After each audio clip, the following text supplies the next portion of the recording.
The initial image doesn't show postcards nor skyscrapers gleaming under American optimism. It reveals something that almost never appears in the official showcase of the United States, a country where silence has begun to occupy entire streets as if it had the right of ownership.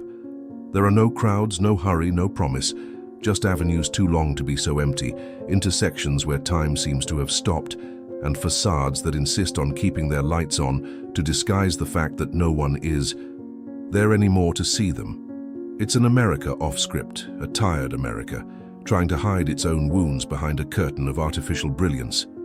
What is striking is not the visible neglect, but the invisible, the emotional emptiness of places that were once synonymous with opportunity, where families built dreams that now crumble like paint exposed to rain.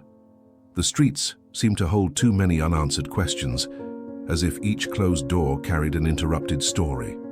Here, the decline doesn't arrive. With a bang, it settles in slowly, corroding everything in silence, and that silence is the greatest warning of all. While the country tries to maintain its global image, the internal map reveals a phenomenon that grows in the shadow of denial. Entire cities becoming ghost territories, victims of a social blackout that advances neighborhood by neighborhood with no promise of recovery. Faced with this scenario, a question arises that no one dares to confront. If this transformation is happening so clearly, why does almost no one talk about this? This question opens the way for what you're about to see, and what comes next completely changes how you view the United States. Before we move on to the next revelation, take the opportunity to subscribe to the channel and leave a like. This helps keep this investigative work on the air and ensures you don't miss any chapters of this series. Let's continue.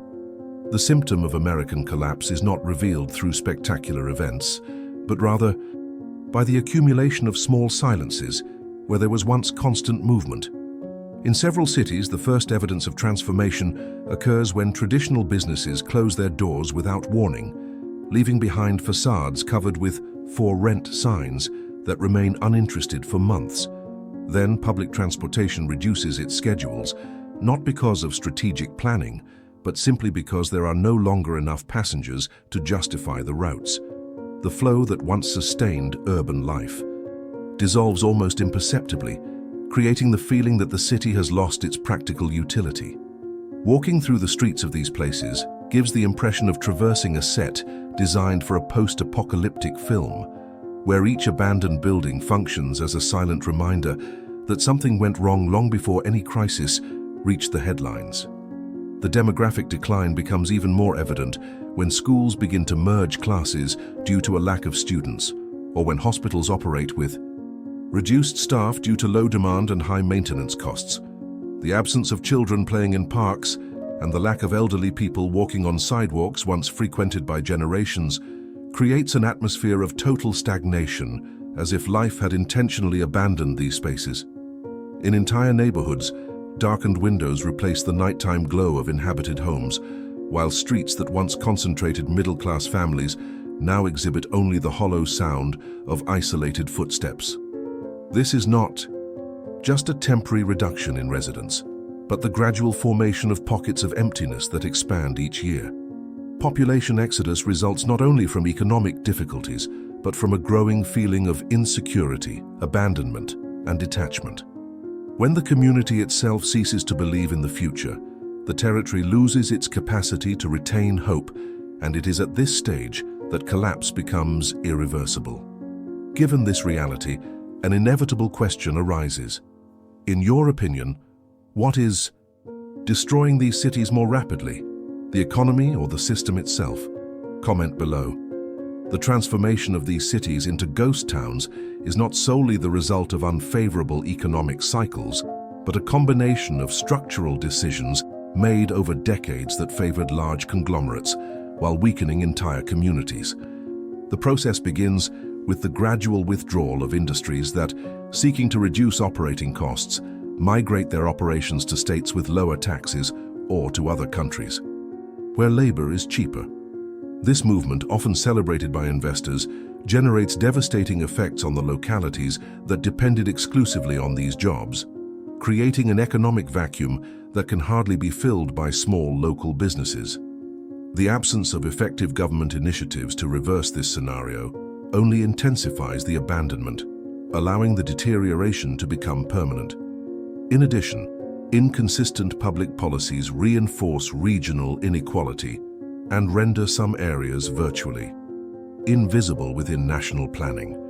While metropolises receive billions in incentives to stimulate innovation, infrastructure and tourism, medium and small cities are left to their own devices, facing rising living costs without corresponding improvements in essential services. The concentration of wealth and opportunities in a few urban centers creates an imbalance that drags entire regions into stagnation, creating the perfect scenario for population decline. Simultaneously, financial institutions drastically reduce credit in areas considered high risk, hindering the creation of new businesses and making it difficult for traditional establishments to survive, further accelerating the rate of abandonment. Corporate media, in turn, rarely highlights these processes honestly, preferring to frame the phenomenon as a natural consequence of progress or market evolution, concealing the human and social impact that intensifies outside major urban centers. This selective narrative contributes to the feeling of invisibility that affects millions of people, reinforcing the perception that these territories have been silently sacrificed in the name of greater interests. The combination of governmental negligence, strategic corporate decisions, and selective media discourse creates a spiral of decay that few cities manage to overcome. And when this structure begins to crumble simultaneously in different states, even more disturbing signs emerge about what might happen next. And it is precisely in the analysis of these consequences that the next chapter reveals something even more unsettling. When invisible factors finally consolidate into permanent forces, the consequences cease to be alarmist predictions and become a concrete part of the daily lives of millions of people who still inhabit these shrinking regions. The first impact appears in basic infrastructure, where roads that were once fundamental to local commerce begin to receive sporadic repairs, creating irregular routes that deter visitors, reduce the circulation of goods, and reinforce the feeling of progressive isolation. This structural weakening is directly reflected in essential services, such as hospitals that struggle to maintain complete teams and updated equipment, resulting in the silent closure of entire units. Patients end up forced to travel long distances in search of basic care, a journey that is emotionally draining and exposes the fragility of a system that no longer keeps up with the needs of the population. As the social environment deteriorates, education becomes another deeply affected pillar. Once overcrowded schools now operate with few students, and the abrupt drop in enrollment leads to class merging, reduced opportunities, and a decline in community participation. School buildings remain standing, but carry an unsettling silence, as if each corridor witnessed the gradual loss of collective hope. Without cultural activities, without sports, without public gatherings, the city seems to lose its own identity. In this scenario of continuous contraction, the real estate market assumes a decisive role in accelerating the decline. Entire city blocks begin to display houses for sale at symbolic prices, attracting investors who buy en masse only to leave the properties empty, transforming entire neighborhoods into suspended spaces without function and without prospects for reconstruction. The fewer residents, the less reach of public services. The less reach, the greater the physical and emotional deterioration. And yet all of this still only represents the surface. There is a much deeper and more disturbing layer to this silent collapse, and it is into this layer that we begin to delve from this point. As the material consequences solidify as visible marks of a larger collapse, a deeper, silent layer emerges, revealing that the abandonment of these cities is not limited to the physical structure, but also reaches the very core of human experience. Despite living in one of the world's most developed countries, millions of Americans report a feeling of constant emotional exhaustion, as if the progress that promised freedom has transformed into an invisible mechanism of imprisonment. The accelerated pace, the unsustainable cost of living, and the continuous pressure for productivity create an environment where daily life becomes a sequence of obligations that drain energy and meaning. When these factors are combined, with the emptying of urban spaces, an emotional landscape emerges that is as barren as the abandoned streets that make up the external scenery. Loneliness, once perceived as an individual phenomenon, is now manifesting as a collective characteristic, affecting not only those who live in isolation, but also entire communities that have lost their social connections. In cities where there are no longer local festivities, community gatherings, or spontaneous meeting points, the absence of conviviality becomes as evident as the presence of empty buildings. Technology, while expanding the possibilities for interaction, does not replace the need for physical belonging, and the result is a society that lives virtually connected but emotionally disconnected. This contrast creates a kind of emptiness that infiltrates daily life, like a constant and difficult-to-ignore background noise. At the same time, among many residents, there is a growing desire to escape to places where life seems simpler, quieter, and more predictable. This search for refuge represents not only nostalgia for an idealized past, but an attempt to reclaim a sense of community that has slowly dissolved. Paradoxically, the same territories that once symbolized opportunity now serve as reminders that prosperity does not guarantee the preservation of the social fabric. The modern void is not just the absence of people, it is the absence of bonds, purpose, and direction. However, behind this set of subjective perceptions, there is concrete data that reveals the extent to which this emotional collapse is connected to numbers that have never been so alarming. And it is when these numbers finally come to light that the true extent of the problem is revealed. Although the individual and collective perception of urban decay is marked by complex emotions and a growing sense of despondency, it is the numbers that most accurately reveal the depth of this phenomenon. In recent years, federal statistics and independent surveys have revealed a trend that goes unnoticed by most of the mainstream media. More than a third of small and medium-sized American cities have experienced continuous population decline, while some have surpassed exodus rates previously seen only in environmental disaster zones. This data shows that millions of people have left their places of origin not only in search of better opportunities, but to escape an environment that has become economically unsustainable, emotionally draining, and socially depleted.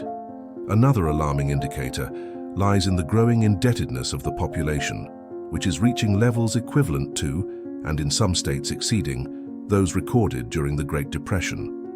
Rural hospitals have closed their doors in more than 20 states in recent years, leaving hundreds of thousands of people without access to basic care.